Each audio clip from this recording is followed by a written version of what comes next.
Hai, welcome to The Sulistyo Podcast. Kali ini kita akan membahas MotoGP seri ketiga yang telah terselenggara di Circuit of the America. Seperti yang kita tahu, Alex Rins keluar sebagai pemenang disusul oleh Marini dan di podium ketiga ada Fabio Quartararo. Bahasannya akan dimulai dari kualifikasi, GP sprint dan juga race di hari Minggu. Dan saya tidak sendirian, saya ditemani oleh orang yang sudah sangat berpengalaman di dunia per-MotoGP-an. Jadi mungkin pertanyaan kita bisa terjawab dengan jauh lebih baik dan bisa dipahami. Oke, how are you, Imre? I'm good, thank you. We had a good time in America, watching very interesting races. Yes, it was. I have some question, but I would appreciate if you can answer in easy word to make all MotoGP Indonesian fan can understand it better.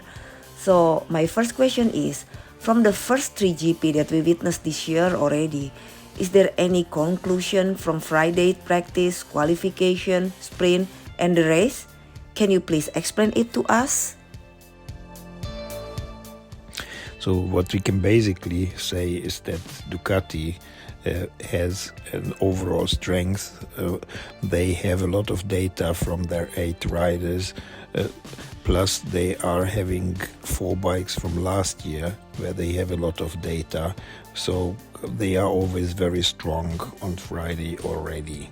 The other manufacturers vary in their preparation. On Friday, Aprilia is mostly quite good. We see KTM, Yamaha and Honda mostly struggle.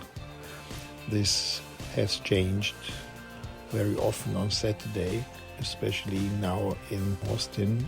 We saw Alex Rins coming up to a very fast pace on Saturday, where he could qualify second, be second in the sprint race, and after that keeping his form also for Sunday. The overall fastest man is clearly Pecco Bagnaia, but we could see both in Argentina and also in Austin that he still has his weak points, especially that he's crashing in situations where we do not expect him to crash.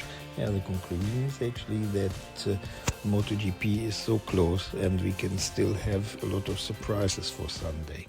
Can you explain to us what happened to Pecco when he crashed in the Sunday race? Was he too confident?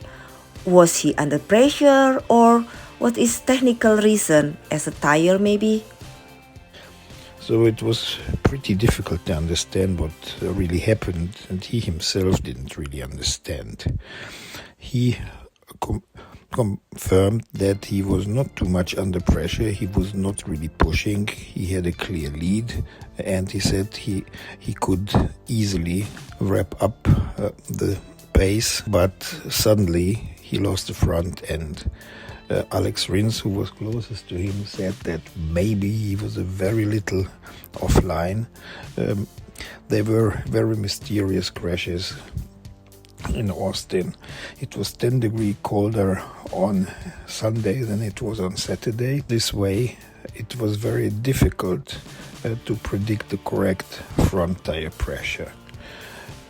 Plus, you also have to understand that everybody has to use the hard front tire in Austin, because this is the only one that gives enough support in these very hard braking zones that you have on this circuit. And the hard tire, by its nature, has a narrow window of temperature where it works. So it means that if it is 10 degrees colder, it can happen that the tire simply cools out.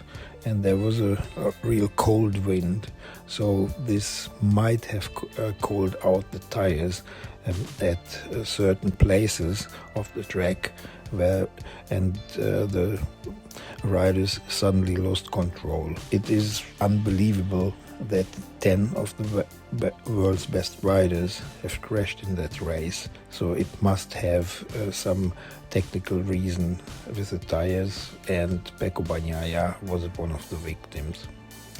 Oke, jadi kalau dijelaskan di sini sebenarnya kondisi Pecco sendiri tuh bukannya dia terlalu percaya diri atau bukan juga dia tuh terlalu di dalam tekanan dari tim, Enggak, Pecco sendiri tuh membalap seperti biasanya aja, cuman tanpa dia juga bisa menjelaskan, itu terjadi bahwa tiba-tiba dia kehilangan front end. Padahal seperti yang kita tahu, semua pembalap pada balapan di hari Minggu kemarin semua menggunakan ban depan hard tires. Kenapa? Karena kita tahu dong, perubahan arah di sirkuit Austin kan sangat banyak dan tajam, dan itu membutuhkan pengereman yang tajam. Tapi ternyata tetap aja tuh si hard tire nggak mampu menahan tekanan tersebut, sehingga bisa kita bayangkan kan, 10 dari 22 pembalap terjatuh akibat yang sama, yaitu kehilangan front end. Jadi bukan karena Pecco-nya yang overconfident atau gimana gitu. Oke, kita lanjut lagi sekarang dengan performanya Fabio Quartararo yang mendapatkan podium, dan juga performanya Franco Morbidelli yang cukup bagus saat di Argentina lalu.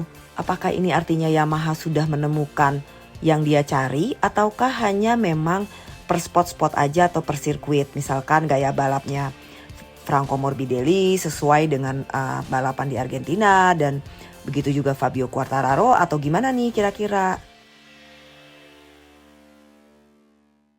Okay, the one that we also curious is after the podium of Fabio Quartararo in Austin and the result of Franco Morbidelli in Argentina, can we expect that Yamaha is ready to fight at the next races, or does it still depend on the circumstances or the circuits? You have to understand how the Yamaha is working. So they have built this bike on high corner speed, and this is how they succeeded now almost 2 decades. But in the last couple of years, Ducati has created a completely different concept of motorcycle, and it is really difficult to beat that. They have always built onto their high engine performance, and they combined it with a very advanced electronics, and now with also very advanced aerodynamics. It is very difficult to find a spot where to pass these bikes. The Yamaha have to take wide lines and taking a high corner speed to reach a good lap time, but for that they have to have an empty space in front of them. So as soon as there is a Ducati in front of them, it is blocking their lines in the corners, and then it's just vanishing as soon as they open the gas. The Yamaha has the weakness that it is wheeling too much, so they cannot accelerate that efficiently as Ducati can from lower speeds. The Yamaha is taking its advantage by having a high corner speed and then accelerating from a higher speed, so that it doesn't matter so much that it wheelies. As the Ducati is standing in its way in the middle of the corner, they have to reduce the speed further, and then when they have to accelerate, they wheelie too much and they do not have enough engine performance. You could clearly see in Austin when Luca Marini passed Fabio Quartararo that he was passing him by 20 kilometers an hour. So the Ducati has much more engine power, and as soon as it is passing the Yamaha, for the Yamaha it's very difficult to pass it back, because the Ducati is stable in braking, it is very strong in accelerating, and it has a lot of engine performance. The only place where the Yamahas can get it back are actually corner sections, fast flowing corners, but they have to be. But as soon as there is Ducati in the way, they cannot use it. So, listening to Fabio Quartararo, they have a weak point in qualifying, so they have to start from far back. So it is impossible to pass all the bikes that are in front of them. If they have a good start, they can fight. This is what Fabio has shown in the second race. But he believes that the concept of the Yamaha, that is now almost 20 years old, has to be changed, because this way, in long term, they will not be able to beat the European bikes. Oke, jadi dapat disimpulkan kalau konsep dari Yamaha itu sendiri masih menggunakan konsep yang lama, di mana skill dari pembalap dan juga kekuatan di tikungan adalah hal yang utama. Sedangkan Ducati saat ini tuh sudah mengembangkan konsep baru, di mana mengandalkan elektroniknya, mengandalkan engine performance, mengandalkan juga aerodinamik gitu. Jadi benar-benar konsepnya tuh berbeda gitu loh. Sedangkan si Yamaha sendiri masih menggunakan konsep di mana mereka sangat kuat di tikungan-tikungan. Jadi kalau zaman-zaman kayak 500 cc, nah Yamaha sama Honda bisa oke punya tuh. Tapi kalau di zaman aerodinamik ini sulit, karena dengan power yang dimiliki oleh motor Yamaha itu sendiri, mereka menimbulkan akhirnya banyak wheelie. Dengan adanya banyak wheelie, maka percepatan akan sulit untuk tercapai. Dikarenakan aerodinamiknya tuh belum bekerja sinerginya dengan baik antara performa mesin dan elektroniknya itu sendiri. Jadi memang sepertinya Yamaha dan Honda nih masih punya banyak PR nih di musim ini. Sedangkan Ducati bisa kita katakan sebagai complete package, karena antara aerodinamik, engine performance, elektronik semuanya sudah bekerja dan bersinergi dengan baik. Kalau menurut Fabio sendiri, kesulitan dari dia tuh adalah ketika dia ingin melakukan percepatan di tikungan, ketika di depannya itu ada motor Ducati, ya itu akan sulit pada saat melakukan percepatan di lurusan gitu loh. Jadi kalau menurut Fabio Quartararo sendiri, Yamaha sudah harus memikirkan konsep baru, dalam artian jika memang tidak ada peraturan berubah, ya sudah mulai harus mengikuti konsep yang dilakukan oleh Ducati. Fabio sadar banget sih kalau pengembangan ini tuh tidak mudah. Bagi Ducati aja tuh membutuhkan waktu cukup lama kan sampai motornya benar-benar bisa bersinergi. Kuncinya sih menurut Fabio Quartararo, kalau aja Yamaha bisa mendapatkan hasil kualifikasi yang baik, maka dia bisa mendorong motor untuk setidaknya berada atau mendekati pembalap-pembalap yang ada di barisan depan. Oke, kita ke next question soal Luca Marini sama Marco Bezzecchi nih. Itu kan dengan motor GP22 ya mereka gunakan. Itu apakah ini kan gini, kemarin di Argentina Marco Bezzecchi yang kelihatannya terdepan, tiba-tiba sekarang di Austin yang kelihatan terdepan tuh Luca Marini. Ini apanya sih? Faktor apanya sih? Faktor emosionalnya atau faktor motornya atau gimana? Coba kita tanya ya. We want to ask you about Luca Marini and Marco Bezzecchi. As we know, in Argentina Bezzecchi was very strong. In Austin, Marini got on the podium. Could you explain how this was possible, as they both used the Ducati GP22?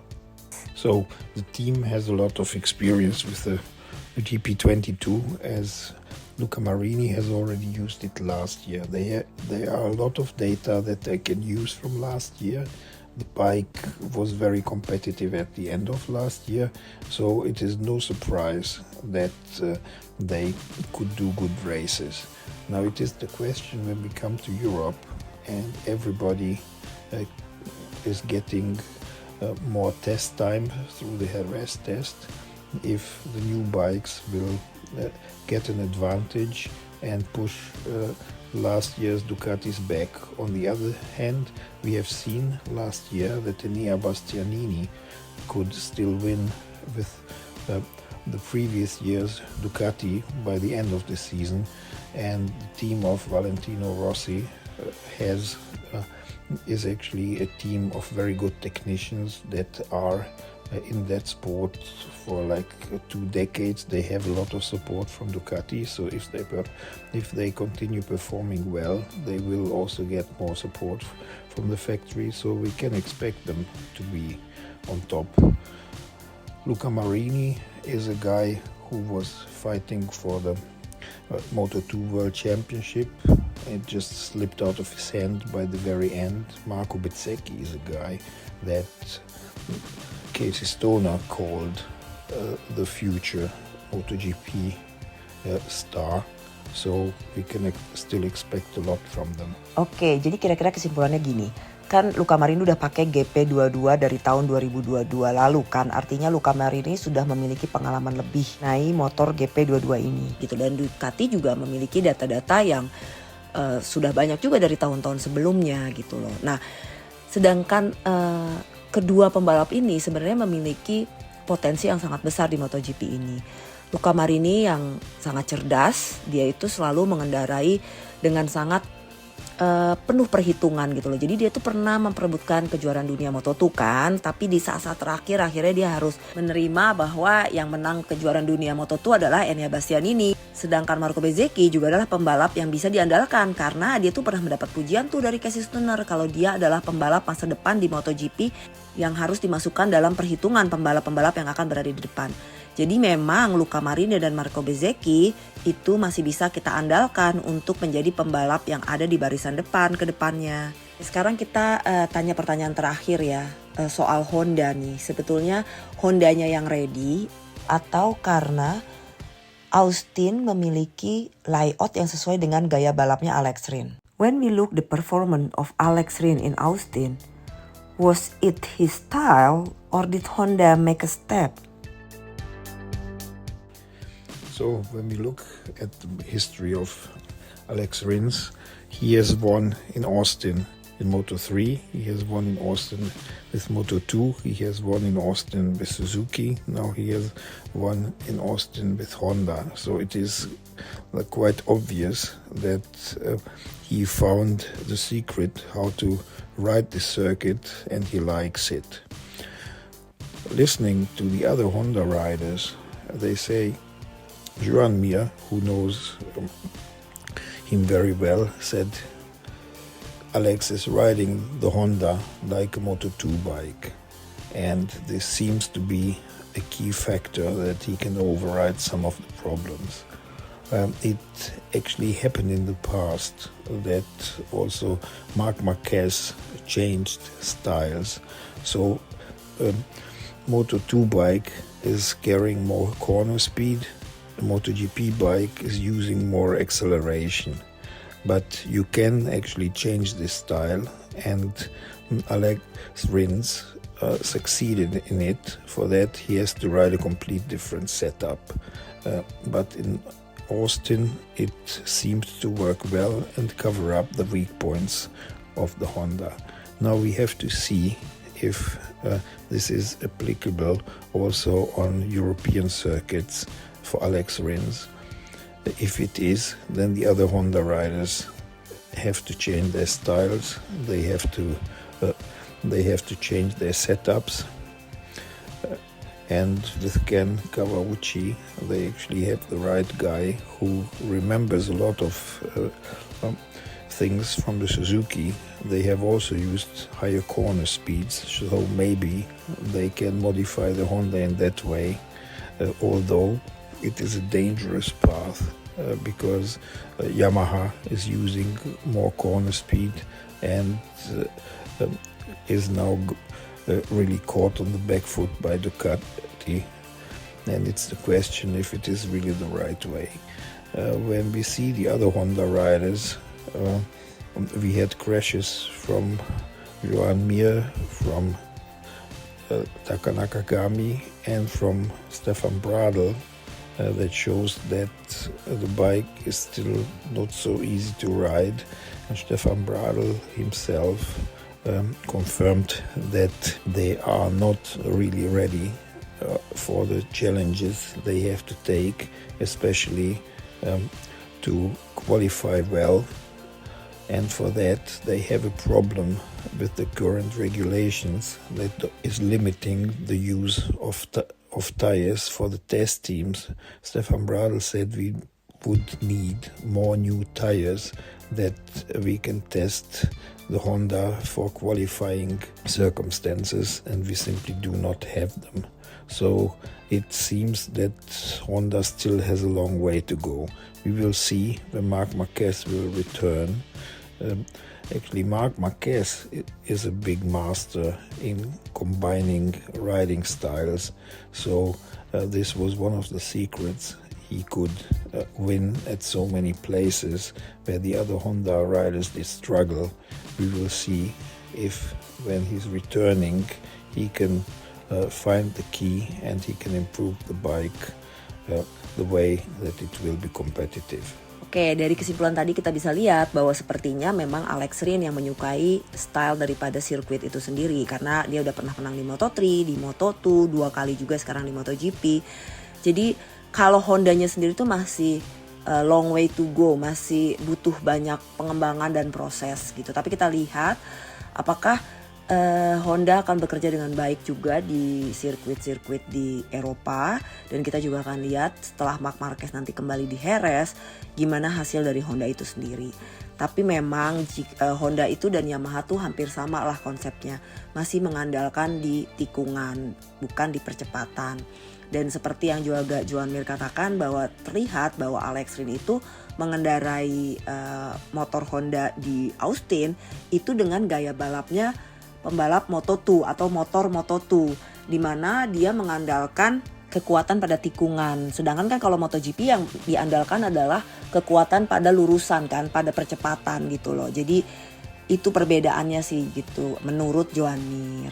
Sekarang kita masuk ke kesimpulan ya, setelah balapan seri ketiga ini digelar, apa sih yang kita bisa pelajarin? Okay, so what can we learn from this Austin GP itself? So what we could learn is that MotoGP still has to offer a lot of surprises, and this is good because we thought that Pecco Bagnaia has the upper hand against all the opposition, and this would make the championship pretty boring. It seems that there are still a lot of surprises. Different riders make different mistakes. With 2 races on the weekend, they can even make more mistakes. So it seems that the season is going to be interesting. We will see if anything is changing when they come back to Europe on circuits where that everybody knows where the factories are closer. The headquarters of the Japanese are also closer, and they have much more possibilities to improve the bikes. Oke, kayaknya kalau dari kesimpulan yang tadi udah dibicarakan, bahwa yang kita pelajari dari balapan di Austin ini, bahwa MotoGP akan masih bisa memberikan tampilan-tampilan yang mengejutkan ke depannya. Karena kita masih tidak bisa membaca nih, awalnya kan kita pikir di 3 balapan ini kayaknya bakal membosankan deh, karena Pecco pasti sama Ducatinya menang terus deh nih di depan. Kita udah bisa tebak deh nih hasilnya, tapi ternyata gak kayak gitu nih. Dengan adanya GP Sprint, dengan adanya balapan dari Minggu, dan pemenangnya beda-beda, kita masih bisa mengharapkan lah tontonan-tontonan yang menegangkan dan menyegarkan ke depannya. Oke, kayaknya segitu dulu. Dan kalau memang ada yang masih bingung atau ingin ditanyakan atau kurang jelas, bisa tulis di kolom komentar di YouTube atau di DM. Dan terima kasih sudah mendengarkan. Thank you Imre for coming and join. You're very welcome. Terima kasih.